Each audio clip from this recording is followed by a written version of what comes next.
Good afternoon, Black Diamond members, and welcome to a very special segment of Mondays with Martin. We have a wonderful guest today. We have Mr. Trip Davis. So today we're going to do our version of day tripping. And we're going to go around with Mr. Davis here today, and we're going to go over holes 1, 2, and 4. And we're going to listen to what Mr. Davis has to say about not only the bunkering that currently is underway and in the process of being close to finish now, but also some of the future things that are going to happen on these holes that we're going to show you today.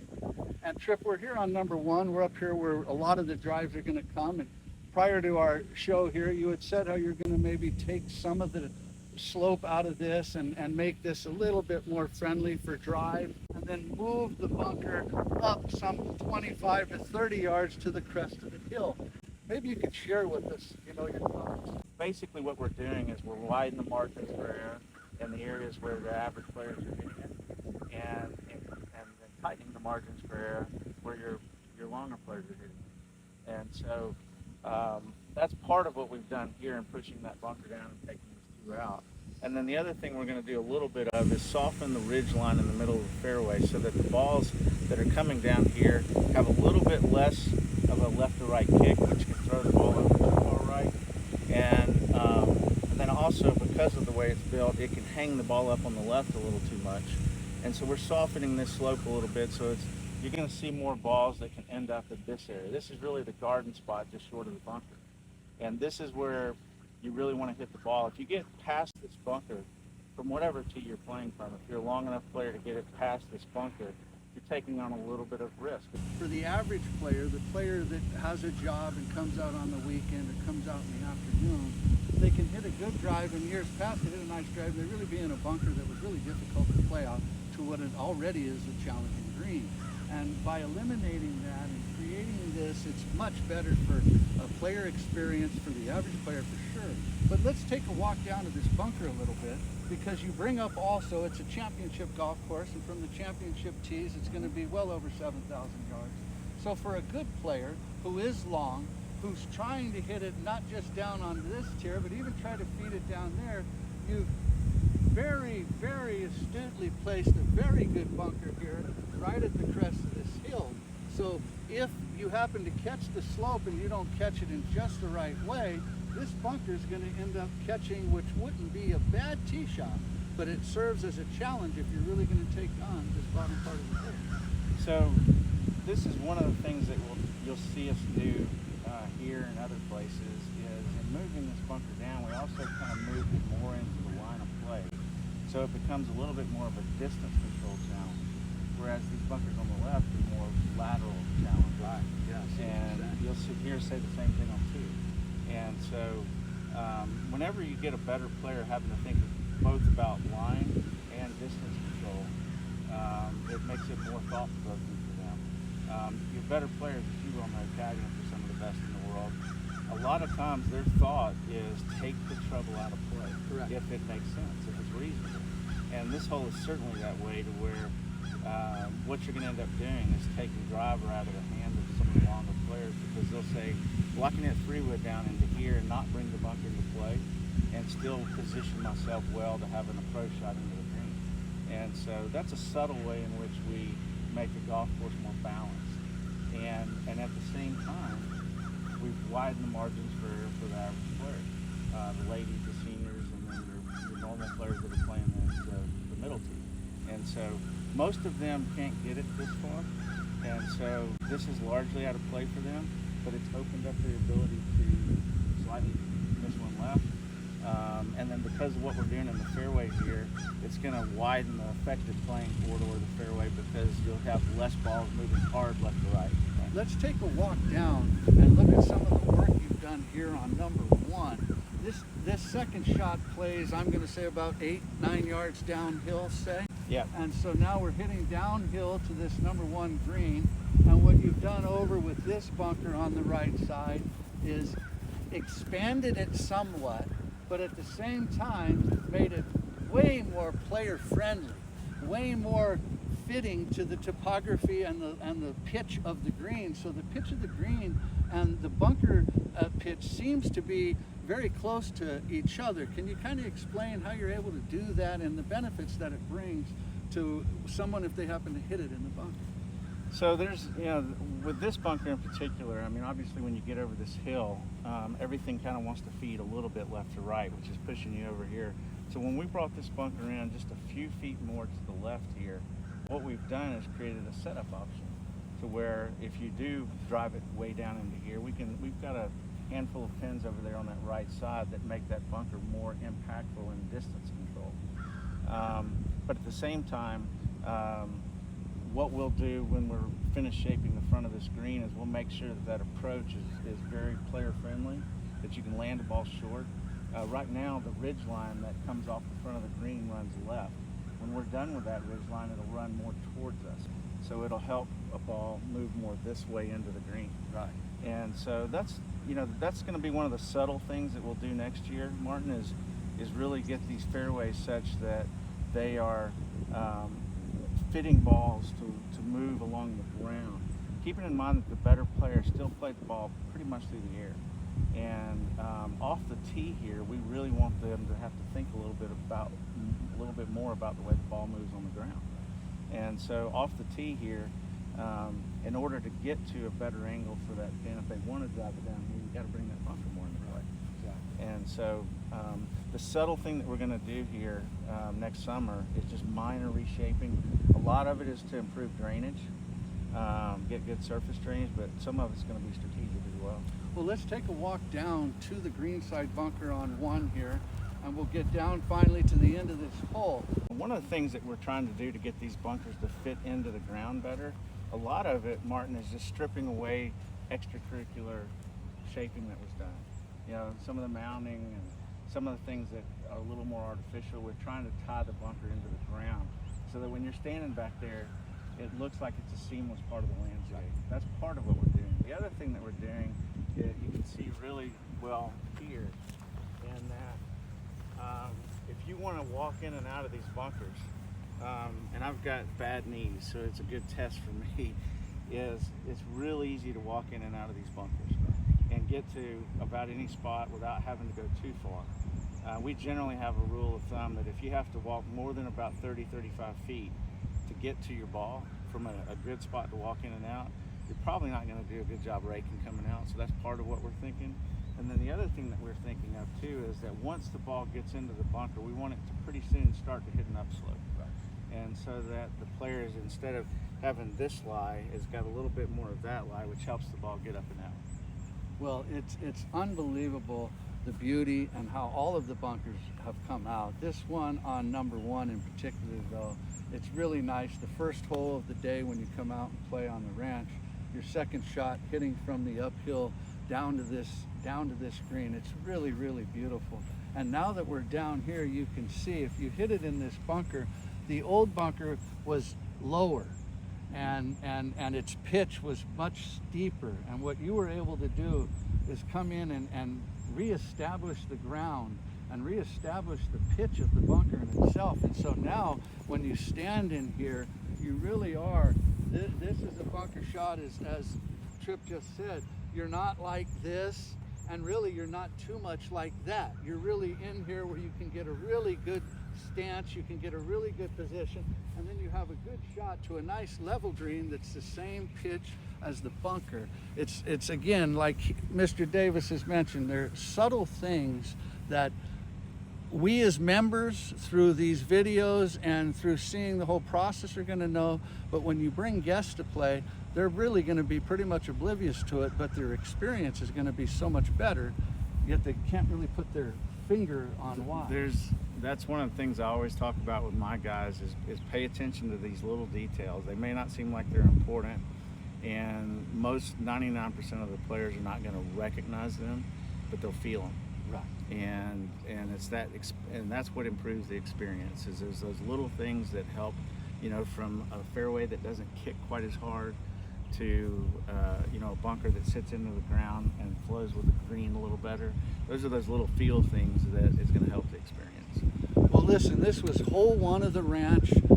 segment 1 of segment 6. That's a lot of segments and a lot of numbers. But we're here with Trip Davis. We're going to continue day tripping here. We're going to take a break. Well, we hope you enjoyed our first installment of Day Trippin' with our architect, Trip Davis. We're out here at number 9 green now of the ranch, and another one of, again, the broken record, Escalante Golf's and the crew's extensive sod job and the changes that they've done here at 9 green on the ranch, our par 5.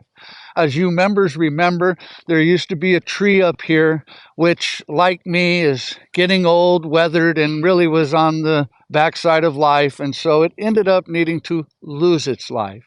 And so the tree has been gone and removed, and there's been another bunker that's been replaced by Mr. Davis and the team. It's actually been pushed up next to the green, as opposed to, you remember in the past, it was more below the green and short. And then now we have the bunker over here, the new bunker that they've put in, which is a little bigger than the last one, contoured more to the pitch of the green. But he's installed 2 beautiful bunkers here, still allows you to run it up. And this bunker over here now, without the tree there, it's already a very difficult par 5 to reach into for golfers of all levels.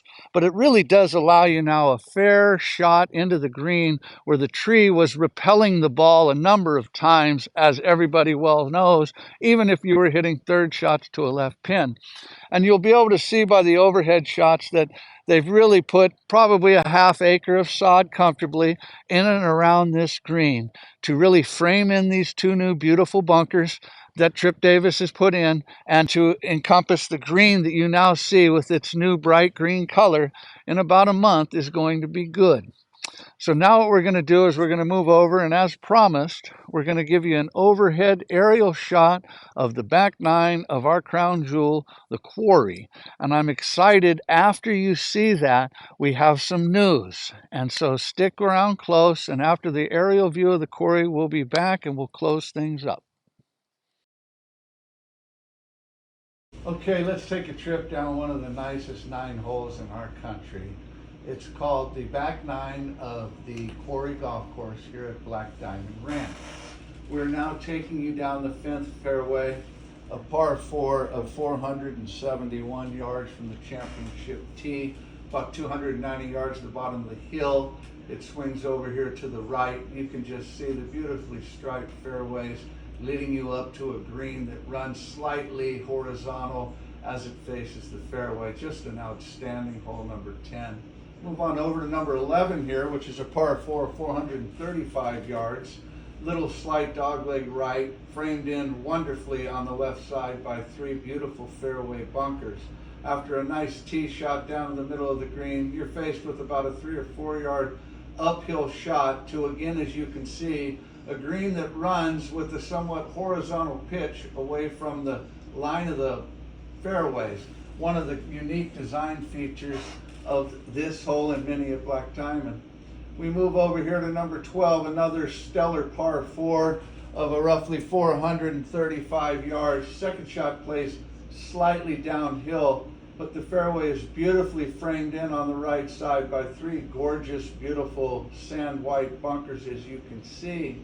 Then the second shot meanders downhill a little bit to Black Diamond's easily most challenging and deceptive green. Number 12 has always been reputed to have as difficult a green to hit. Its slope and pitch is unequaled around the golf course. Number 12, very challenging. And then everybody's life changes at Black Diamond as we enter the Quarry holes. Number 13 here is a par 3 that ranges about 183 yards from the top tee. And there are 2 beautiful quarries, as you can see here at Black Diamond, the one on the left and then the one they were highlighting here on the right now. That was 13, and you're looking down at the bottom of the quarry to number 17, a beautiful par 3 that plays roughly 214 yards. As we kind of take you down into this first quarry, that 13 goes around the rim and 17 takes a big dive down into the quarry. You can see the different elevations. This is about a 200-foot drop from the top of where the tees sit down to the bottom to where 17 green resides, down in the bottom of this quarry. It truly is a nature marvel. this quarry. It has been here for beyond years, beyond 1986 or 85. We move you up over the 16th green that you look at right now, and now we really get to look down onto one of our stellar views at this golf course. Members and residents and guests alike enjoy this view on a daily basis.